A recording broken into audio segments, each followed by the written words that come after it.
पुत्र्या त्यांनी विचारले सरकारला शिवस्मारक अद्याप उभा करता आलं नाही, त्याबद्दल त्यांनी राग व्यक्त केला। मला असं वाटतं की या बाबतीमध्ये मी बोलणं उचित नाही, कारण संभाजीराजेंनी एक पत्र दिलेलं आहे, त्याच्यावर उदयनराजेंनी देखील स्वतःची भूमिका मांडलेली आहे। या दोन्ही भूमिकांचा विचार मुख्यमंत्री महोदय आणि दोन्ही उपमुख्यमंत्री करतील आणि त्याच्यावर योग्य तो निर्णय घेतील। पहिली गोष्ट आमचा शिंदे गट नाही, उबाठा गट आहे। आमची शिवसेना आहे आणि शिवसेना धनुष्यबाणाची आहे। वंदनीय बाळासाहेबांचा धनुष्यबाण खऱ्या शिवसेनेकडे आहे। तर माझी आपल्याला देखील विनंती आहे की आमचा शिंदे गट नाही, आमच्या शिवसेनेचं नेतृत्व एकनाथ शिंदे साहेब करतायत आणि एकनाथ शिंदे साहेबांच्या नेतृत्वाखाली त्यांनी जे 2.5 वर्षात मुख्यमंत्री म्हणून काम केलेलं आहे त्याच्याकडे बघून अनेक UBTचे पदाधिकारी ही शिवसेनेमध्ये येत आहेत।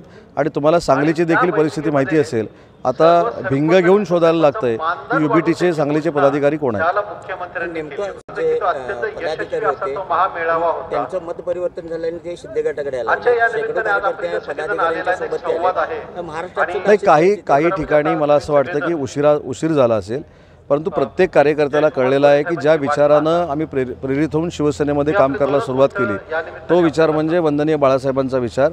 आणि बाळासाहेबांचाच विचार हा शिवसेनेचे मुख्य नेते एकनाथ शिंदे साहेब पुढे घेऊन जात आहेत। हे ज्यावेळी कदाचित उशिरा का होईना काही लोकांच्या लक्षात आलं, त्यावेळी शिंदे साहेबांकडे बघून सगळ्यांनी शिवसेनेमध्ये प्रवेश करण्याचा निर्णय घेतलेला आहे। ठीक आहे, चर्चा होईल याची मला खात्री आहे।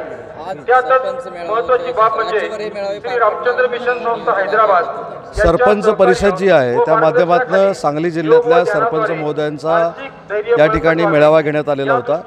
त्यांच्या अडीअडचणी काय आहेत त्या शासनापर्यंत पोचाव्यात यासाठी हा मेळावा होता आणि मी त्यांना शब्द दिला आहे की जयकुमार गोरे साहेब आणि मी पुढाकार घेऊन राज्याचे मुख्यमंत्री आणि उपमुख्यमंत्री या दोघांशी बैठक करून त्यांच्या प्रश्नाला न्याय मिळवून देण्यात येईल। एकीकडे सरपंच परिषद सरकार घेत आहे, दुसरीकडे जो सरपंचाचा हत्या झाली त्याला अजून पुरेपूर न्याय मिळेल असेल त्यांच्या मनामध्ये भावना नाही, अनेक नवीन खुलासे होत आहेत, काय त्याच्याबद्दल सरकारचं म्हणणं? मला असं वाटतं की याला उत्तर आमच्या परिषदेचे जे अध्यक्ष आहेत जयंत पाटील अतिशय चांगल्या पद्धतीने देऊ शकतात।